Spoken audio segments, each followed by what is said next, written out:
Election commission of India network यानी ECINET हाल ही में ये काफी चर्चा में रहा है। तो चलिए एक छोटी सी कहानी से शुरुआत करते हैं। भारत के किसी दूर दराज गांव की कल्पना कीजिए। धूल भरी हवाएं, एक पुरानी स्कूल की इमारत, कागजों के बड़े बड़े बंडल, लंबी कतारें और फाइलों में उलझे पसीने से तरबतर चुनाव अधिकारी। दशकों तक हमारे लोकतंत्र की सबसे आम तस्वीर यही हुआ करती थी, है ना? लेकिन अब ये तस्वीर एक high tech data driven command centre में बदल चुकी है, जहां हर जानकारी सिर्फ एक क्लिक की दूरी पर है। आज के इस एक्सप्लेनर में हम दुनिया के सबसे बड़े लोकतंत्र के इस विशाल डिजिटल बदलाव को समझेंगे। एक समय था जब किसी भी छोटी सी जानकारी के लिए अलग अलग वेबसाइट्स और दफ्तरों के चक्कर लगाने पड़ते थे। वो दौर अब चला गया है। पोर्टल्स की भूल भुलैया से लेकर एक सिंगल डिजिटल पल्स तक।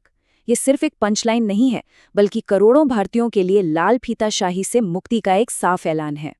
भारतीय चुनाव आयोग ने इस विशाल और जटिल चुनावी तंत्र के बिखरे हुए सिस्टम को अब एक ही डिजिटल धागे में पिरो दिया है। अब एक बड़ा सवाल ये उठता है कि ये अचानक खबरों में क्यों है।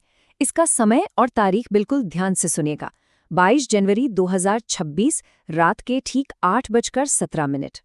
नई दिल्ली के भारत मंडपम में India international conference on democracy and election management का शानदार आयोजन चल रहा था और इसी वैश्विक मंच पर election commission of India network यानी ECINET के फुल वर्जन को आधिकारिक तौर पर लॉन्च किया गया। तो चलिए कॉन्सेप्चुअल क्लैरिटी पर थोड़ा फोकस करते हैं। आखिर बुनियादी स्तर पर ECNET है क्या? आसान भाषा में समझें तो ये चुनाव प्रक्रिया के शुरू होने से लेकर खत्म होने तक का एक यूनिफाइड डिजिटल इकोसिस्टम है। चुनाव आयोग के 40 से ज्यादा ऐप्स अब एक ही इंटरफेस में जोड़ दिए गए हैं। सिविल सेवा यानी UPSC की परीक्षाओं की तैयारी करने वालों के लिए ये फैक्ट बहुत अहम है कि इसका बीटा पायलट परीक्षण 2025 के बिहार विधानसभा चुनावों में हुआ था और ये परीक्षण इतना सफल रहा। इसके विशाल पैमाने का अंदाजा लगाना हो तो जरा इस नंबर पर गौर कीजिए, 10 करोड़। जी हाँ, बीटा रिलीज के बाद से ECNET पर 10 करोड़ से ज्यादा रजिस्ट्रेशन फॉर्म प्रोसेस हो चुके हैं। अगर हम इसका गणित निकालें तो ये औसतन 2,70,000 फॉर्म्स हर एक दिन प्रोसेस कर रहा है। किसी भी सरकारी डिजिटल प्लेटफॉर्म के लिए इस तरह की स्पीड वाकई चौंकाने वाली है। और ये आंकड़े यहीं नहीं रुकते, एक और नंबर देखते हैं, 150 करोड़। स्पेशल इंटेंसिव रिवीजन यानी विशेष सघन संशोधन के दौरान इस प्लेटफॉर्म के जरिए 150 करोड़ से ज्यादा डॉक्यूमेंट्स को डिजिटाइज किया गया है। इसके साथ ही 11 लाख से ज्यादा बूथ लेवल ऑफिसर्स, जिन्हें हम BLO कहते हैं, वो भी इस सिस्टम पर रजिस्टर हो चुके हैं। ये डेटा अपने आप में भारत की विशाल प्रशासनिक क्षमता का एक जीता जागता सबूत है। Okay, let's dive into this. आइए देखते हैं कि वो 40 से ज्यादा ऐप्स कौन से हैं जिन्हें अब एक छत के नीचे लाया गया है। पहले लोगों को अलग अलग कामों के लिए अलग अलग ऐप डाउनलोड करने पड़ते थे, अब सब कुछ यही है। VHA यानी वोटर हेल्पलाइन ऐप, C-Vigil जिसका इस्तेमाल मॉडल कोड ऑफ कंडक्ट यानी आदर्श आचार संहिता के उल्लंघन की शिकायत के लिए होता है। इसके अलावा KYC यानी नो योर कैंडिडेट ऐप, सक्षम ऐप जो खास तौर पर दिव्यांगजनों की सुविधा के लिए है, और EPIC यानी electronic electoral photo identity card download करने की सुविधा। ये सब कुछ अब एक ही मजबूत इंटरफेस पर मौजूद है। लेकिन सोचिए, अगर इस पूरी प्रक्रिया में कोई अड़चन आ जाए तो क्या होगा? यहीं पर एंट्री होती है NGSP की, जिसका फुल फॉर्म है नेशनल ग्रीवेंस सर्विसेज पोर्टल। इसे एक बेहतरीन समस्या समाधान फ्रेमवर्क की तरह देखिए। ये एक सेंट्रलाइज्ड वेब आधारित समाधान है। चाहे चुनाव से जुड़ी कोई शिकायत हो या गैर चुनाव संबंधी, सिस्टम में कहीं भी कोई घर्षण होता है तो चुनाव आयोग इस पोर्टल के जरिए उसे सीधे और बहुत तेजी से सुलझाने का काम करता है। इसे एक छोटे से उदाहरण से समझते हैं।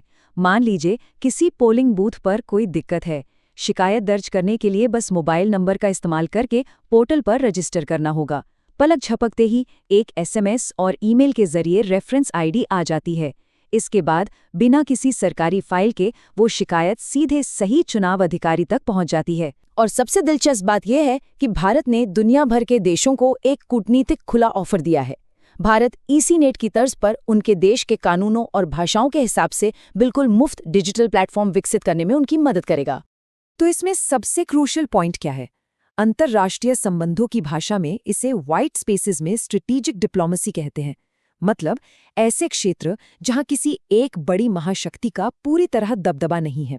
भारत यहाँ सिर्फ अपना कोई सॉफ्टवेयर निर्यात नहीं कर रहा है, बल्कि ग्लोबल पब्लिक गुड्स यानी वैश्विक स्तर पर सार्वजनिक भलाई की चीजें देकर एक लीडरशिप रोल निभा रहा है। ये डिजिटल क्षमताओं का एक बेहद शानदार कूटनीतिक इस्तेमाल है। अंत में इलेक्शन कमीशन का एक विचार बहुत गहराई से सोचने पर मजबूर करता है। प्रौद्योगिकी भरोसे को बदलती नहीं है, बल्कि उसका समर्थन करती है। मशीनें इंसान के विश्वास की जगह कभी नहीं ले सकती, लेकिन वो सिस्टम को इतना पारदर्शी जरूर बना सकती हैं कि शक की कोई गुंजाइश ही न बचे। तो एक विचारोत्तेजक सवाल के साथ इस एक्सप्लेनर को खत्म करते हैं। क्या आने वाले समय में दुनिया भर के चुनाव पूरी तरह से डिजिटल और त्रुटिहीन हो जाएंगे? जो भी हो, ईसी नेट के जरिए भारत ने एक बहुत ही मजबूत और दिशा निर्धारक कदम उठाया है। आज की इस चर्चा में शामिल होने के लिए बहुत बहुत धन्यवाद। इस विषय पर जरूर विचार कीजिएगा।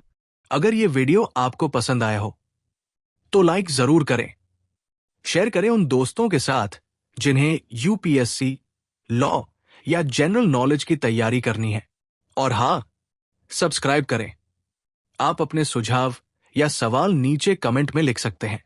यूपीएससी एंड कॉम्पिटिटिव एग्जाम की गाइडेंस या मेंटरशिप के लिए संपर्क करें। Our contact information is given in description. धन्यवाद। मैं हूं कृणाल ठाकुर। मिलते हैं अगले भाग में। जय हिंद।